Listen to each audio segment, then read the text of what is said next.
Shalom, shalom. Qui aurait cru que des zéros, nous deviendrons des héros? Qui aurait cru que dans la préscience de Dieu, nous étions destinés à être des gens grands, à être des serviteurs de Dieu? Qui aurait cru? Ce n'est pas fini. Nous allons maintenant attaquer la troisième partie de ce message. Dieu nous envoie quelque part. Que Dieu nous bénisse. N'oubliez pas de liker la chaîne et de vous abonner. Que Dieu vous bénisse. Si vous obéissez, verset 10, à mes commandements, vous demeurerez dans mon amour. Tout comme moi-même, j'ai obéi aux commandements de mon Père et je demeure dans son amour. Donc, c'est pour dire que quoi? Pour que nous puissions demeurer dans l'amour de Christ, au préalable, il est important que nous obéissions à ses commandements, que nous marchions selon sa parole. Donc, à chaque fois que nous nous détournons de la parole de Christ, d'une façon ou d'une autre, nous nous éloignons de son amour. Donc, nous nous éloignons de sa lumière. Amen. Je prends un exemple. Dans une maison, il y a plusieurs pièces. Et puis peut-être il y a un souci d'électricité dans la maison. OK? Donc, on fait une installation dans une seule pièce. Et la lumière qui jaillit dans cette maison-là, à partir de cette lumière, il y a un doux parfum qui fait du bien, qui te fait du bien, qui te fait sentir bien. Donc, tant que tu demeures dans cette pièce, tu profites non seulement de la lumière, mais aussi du parfum que dégage ce mécanisme qui a été mis en place. Et pour des raisons que toi seul tu sais, pour des intérêts égoïstes, pour des gains périssables, pour la satisfaction de ta chair, pour la luxure, tu t'éloignes donc de la pièce. Parce que tu ne peux pas être là et puis faire ça.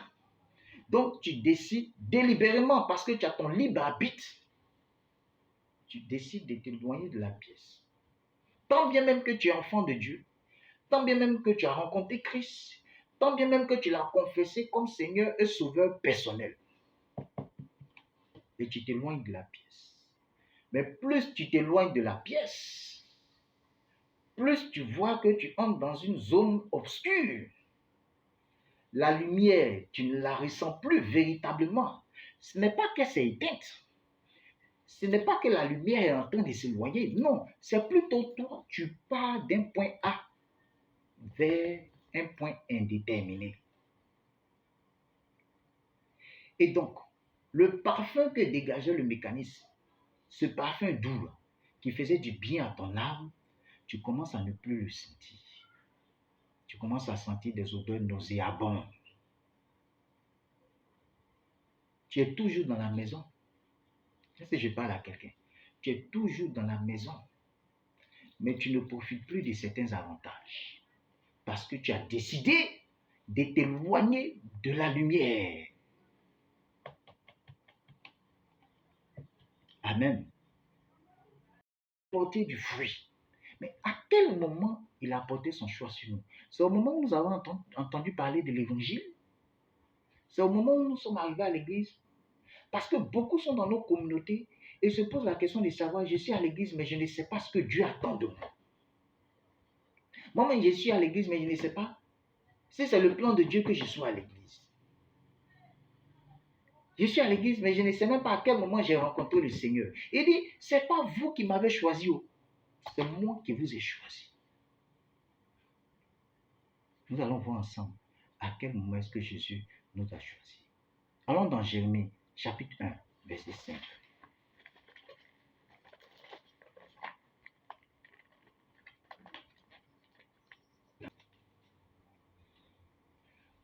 Pour qu'un être humain puisse venir sur la terre, il faut qu'il y ait eu d'abord partage d'intimité, donc rapport entre un homme et une femme. On va faire un peu d'anatomie, ok? Désolé pour ceux que ça va choquer.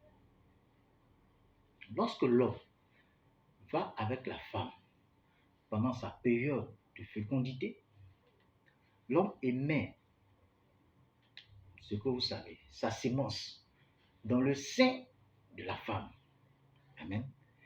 Et dans cette sémence-là, ce liquide-là, il y a des éléments importants qu'on appelle des spermatozoïdes. Je suis amené à t'informer que dans chaque sémence, pour un homme qui se porte bien, il y a des centaines de millions de spermatozoïdes. Amen. Quand ils sont lancés, c'est une course contre la montre. Pendant ce temps, dans le sein de la femme, il y a un élément qu'on appelle l'ovule qui est éjecté, qui attend juste le premier spermatozoïde qui va venir féconder. Amen. Parmi ces centaines de millions de spermatozoïdes émis, c'est toi qui as été choisi. Parce qu'il y a un seul spermatozoïde qui féconde l'ovule. Je répète, si tu ne m'as pas compris. Dans la sémence que le Père a dégagée dans l'intimité de la mère, dans cette sémence-là, il y a des éléments importants qui apportent la vie qu'on appelle les spermatozoïdes. Ok? Et pour un homme qui se porte bien, il y a une centaine de millions de spermatozoïdes dégagés dans la sémence. Et lorsqu'ils sont dégagés, c'est comme s'ils sont sur une piste de course. Et puis on a tiré, on dit, le ping, ça commence. Il commence à courir. Il commence à courir. Mais il y a un seul spermatozoïde qui atteindra le but, qui atteindra l'objectif. Les autres, là, soit certains vont mourir en route, ou bien d'autres seront ralentis parce que peut-être les conditions, j'appelle ça les conditions naturelles de température et de pression, ne seront pas à leur faveur. Mais toujours est-il qu'il y a un spermatozoïde qui va aller et qui va féconder l'ovule. C'est ce spermatozoïde-là qui a été choisi par Dieu, notre Créateur. Amen. Donc, lorsque, par les circonstances, l'homme et la femme se retrouvent et qu'ils vont ensemble, l'univers se met en marche, la nature se met en marche, le spirituel se met en marche, le divin se met en marche. Et Dieu, qui apporte la vie, choisit dans cette sémence-là un élément. C'est cet élément-là qui l'intéresse. Et donc, il booste cet élément. Il met tout ce qui est possible à la disposition de cet élément pour que cet élément parte jusqu'au bout et féconde l'ovule.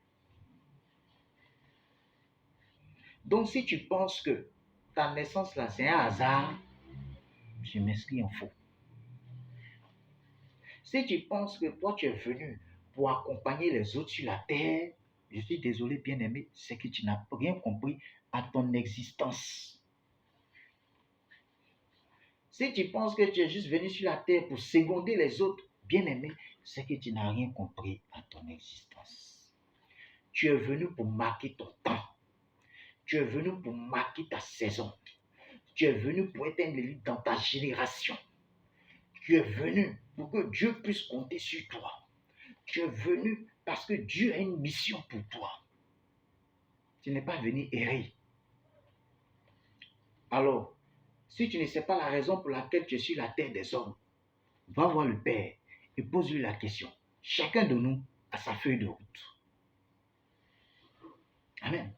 Donc, comment toi, que Dieu a choisi parmi des centaines de millions de spermatozoïdes, lorsqu'il y a eu fécondation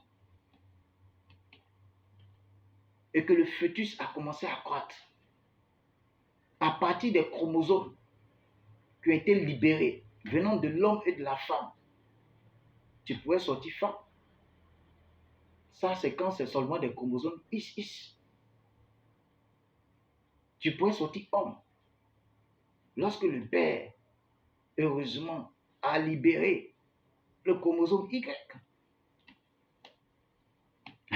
Mais peu importe le sexe que tu as eu, toujours est-il que c'est Dieu qui a porté son choix sur toi. Tu viens sur la terre Tu ne te préoccupes pas de Dieu, encore moins toi-même de ton existence. Tu vis, excusez-moi, comme quelqu'un qui n'appartient pas à quelqu'un. D'autres même vont jusqu'à dire que Dieu n'existe pas. Mais franchement, vous aussi, qu'on se respecte un peu. N'insultez pas notre intelligence. Alléluia. Amen.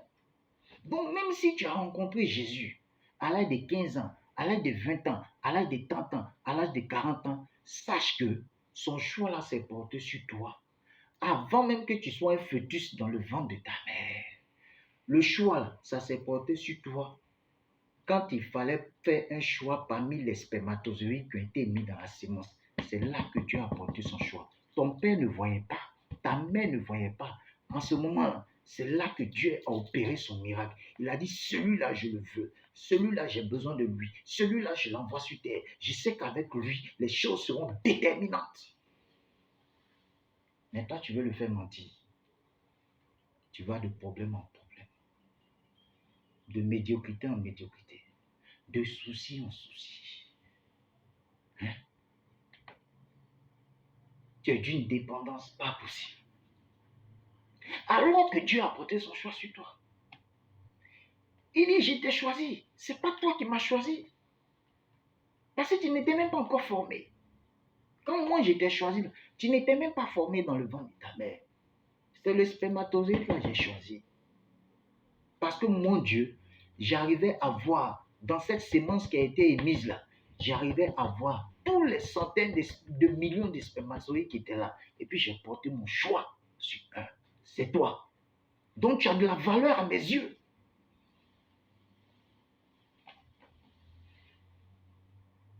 Est-ce que je parle à quelqu'un? Tu as de la valeur aux yeux de Dieu. Arrête de pleurer. Arrête de regarder aux circonstances de ta vie. Arrête de douter de toi. Comme il pouvait le dire à Josué, ne t'ai-je pas dit, prends courage et fortifie-toi. C'est vrai que ce n'est pas facile. Mais écoutez, on entend souvent des gens dire que la vie chrétienne n'est pas facile. Ce n'est pas que la vie chrétienne, la vie elle-même n'est pas facile. Qu'est-ce qui est facile dans la vie? Manger même n'est pas facile. Il y a certains qui mangent jusqu'à qui étouffent. Dormir même n'est pas facile. Certains dorment, ils se réveillent avec des courbatures. Travailler n'est pas facile. Cuisiner n'est pas facile. Construire une maison n'est pas facile. Aller à l'école n'est pas facile. Monter une activité n'est pas facile. Qu'est-ce qui est facile? Apprendre une nouvelle langue n'est pas facile. Apprendre à marcher pour un bébé, ce n'est pas facile. Le bébé, il tombe, il se relève, il tombe, il se relève, il tombe, il se relève. Mais est-ce pour autant que le bébé abandonne? Alors pourquoi toi tu vas abandonner? Si l'enfant même que tu as mis au monde là, il n'a pas abandonné jusqu'aujourd'hui, il marche. Aujourd'hui, il s'exprime correctement. Aujourd'hui, il est parmi les meilleurs à l'école. Pourquoi c'est toi le parent, tu vas abandonner? Alors, tout est dans nos mains.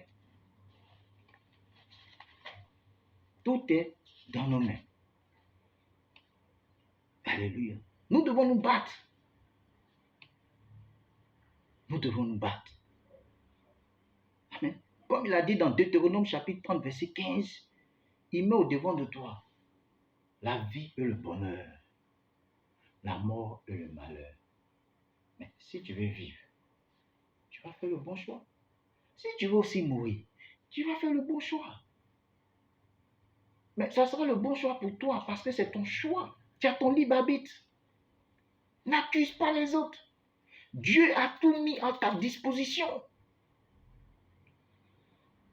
Si tu ne te retrouves pas, pose-lui la question. Parce que quand on ne sait plus où on va, qu'on se souvienne au moins d'où on est venu. Alléluia. Demeurons dans son amour et que ses paroles demeurent en nous. C'est très, très, très, très important. C'est très important. Il faut que nous laissons Dieu conduire toutes choses, comme il pouvait le dire dans Psaume 127. Si c'est l'Éternel qui bâtit, ceux qui bâtissent la maison travaillent en vain. Il faut que Dieu soit le centre de ta vie. Parce que c'est lui qui t'a formé. C'est lui qui t'a envoyé sur la terre. C'est lui qui a porté son choix sur toi. C'est lui qui t'a confié cette mission. C'est lui qui t'a accordé ses responsabilités. C'est lui qui t'a donné toutes ses capacités. C'est lui qui t'a donné ses potentialités. Maintenant, si tu retrouves les potentialités, les capacités, les atouts, et que tu ne sais pas quelle est ta mission, va lui demander. Donc, quoi de plus normal qu'une machine retourne vers celui qui l'a créée, l'inventeur, le fabricant, pour lui demander, tu m'as créé, c'est dans quel but?